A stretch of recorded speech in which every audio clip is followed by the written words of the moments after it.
YouTube, Elliot again, just out for a cruise. I've got a couple requests from some folks that they want to see some different angles of the car. Unfortunately, I'm doing the filming myself, but I'm going to try something different, see if I can get some outside shots and some driving shots of the car from the outside. Also, just want to talk about a couple of the mods that I've done. Nothing major, but just want to show you a couple things that I purchased for the car. And also today, or actually this weekend, there's a car show in town, and so I'll show you some video clips of the cars in town. Well, I hope everyone's having a great week, and hope you enjoy the video.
Going to talk about the modifications that I've done to the car.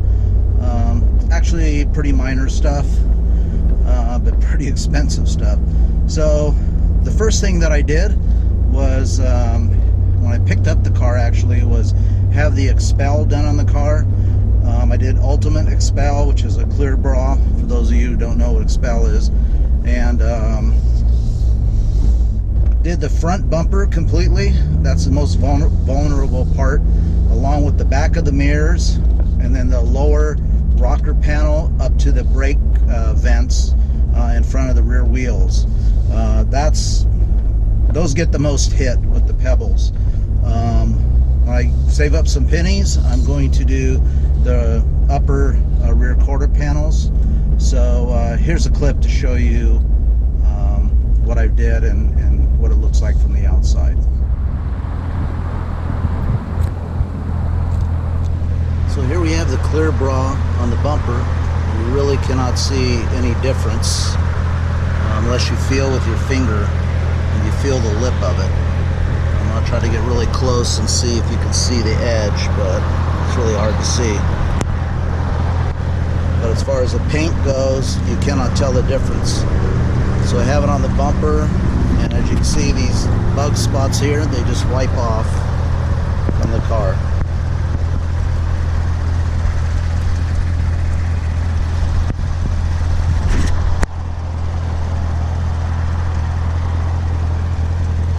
I also have the expel right here, from this part all the way down and along the quarter panel, and eventually I will get this part right here done. Your paint stays perfect, no chipping. I also have it on the headlights. You can tell that there's nothing on the headlights at all. No chips, nothing like that. So as you can see, you can't even tell that it's there.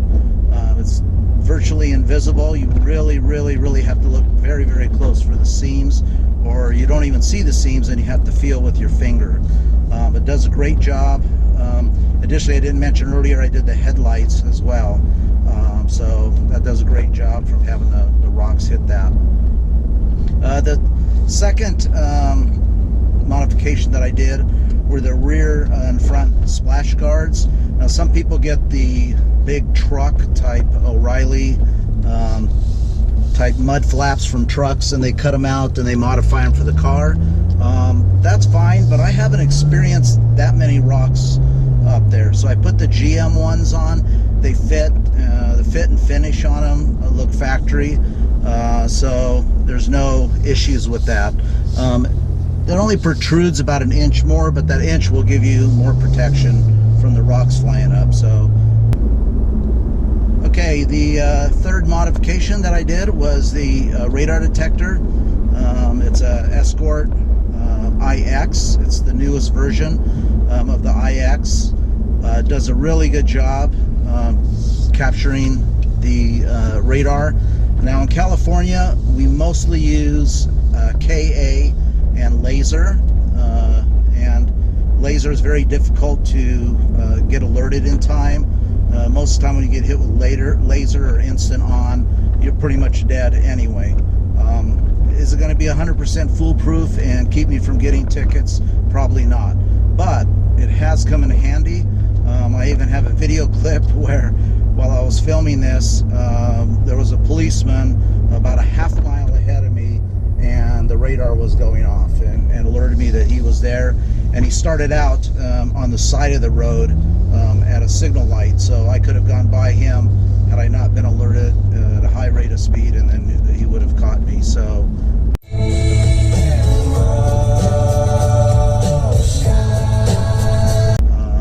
it definitely helps. It's just a preventative thing.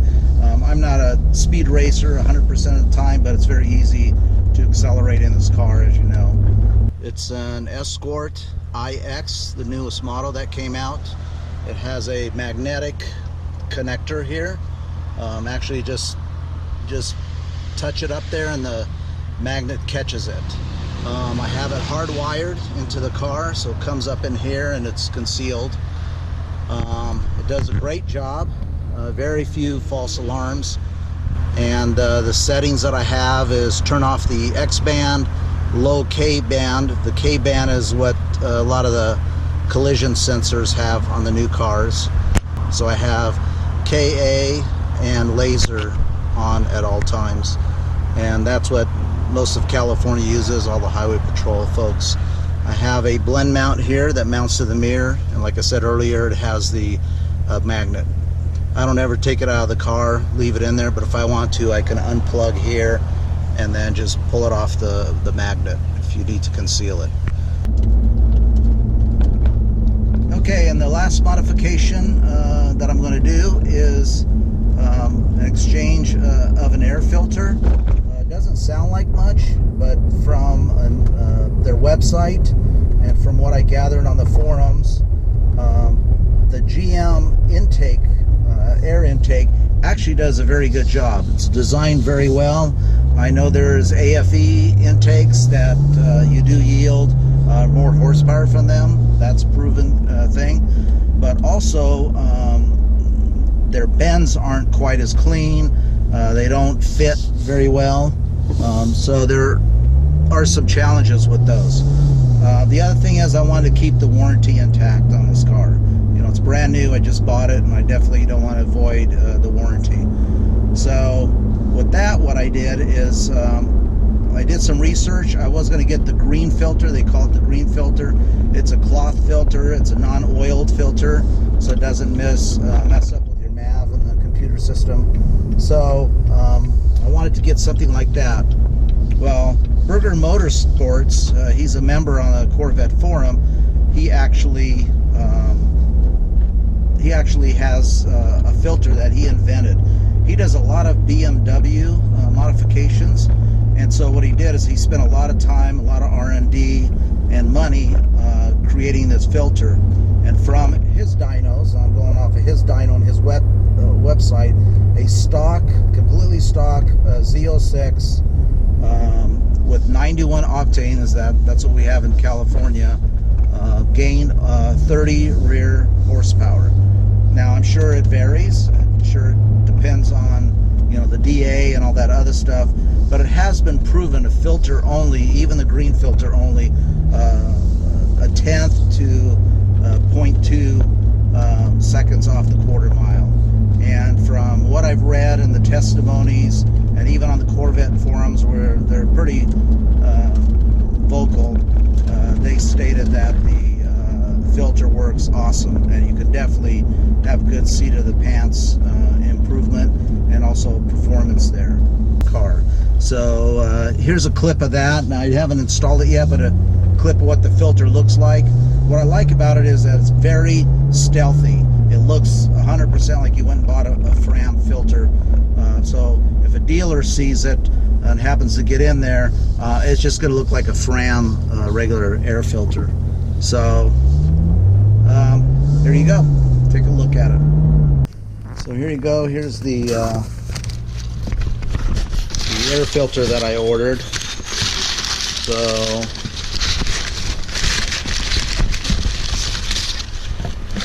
this is what it looks like. So here's the filter here.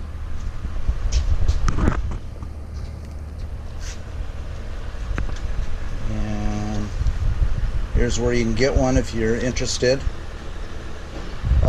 The difference in this is the material. Does not need any oiling or anything. And the change that he made was along this base here. All this here, on the factory filter, the rubber is much thicker. So what it does is it restricts the airflow. So he's created this so it'll fit into the factory housing, look factory. It just has a little less rubber here. And he's done some flow tests, and I'm going to try it out and see how it works.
Hope you enjoyed this week's video. I did try some of the experiment with the outside clips. I'm not sure if they turned out very well, but it was my first shot on that, and hopefully I can find someone that can film the car from the outside.